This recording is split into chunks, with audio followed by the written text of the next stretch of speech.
ہمارے دونوں ڈویژن میرپور، پونچھ اور باغ، انہوں نے اس ریاست کے جبر کو دیکھتے ہوئے، جو جبر کل یہاں پہ آپ کے سامنے آیا کہ ریاست جو ایک ماں کی حیثیت رکھتی ہے، اس نے اپنے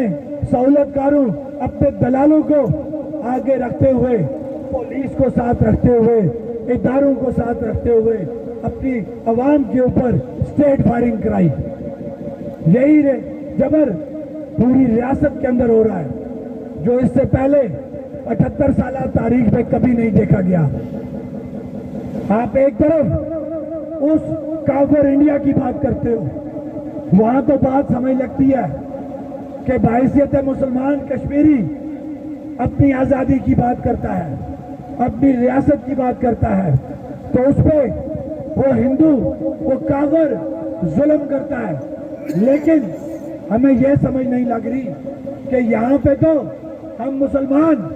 جس کو آزاد حکومت ریاست جموں و کشمیر کہتے ہو، جس میں تم یہ کہتے ہو کہ تم آزاد ہو، آزاد رہتے ہوئے ہم اپنے بنیادی حقوق کی بات کرتے ہیں، اور تم ہم سے اس کافر سے بدتر سلوک کرتے ہو۔ تو یہ بتاؤ تم میں اور اس کافر میں کیا فرق رہا؟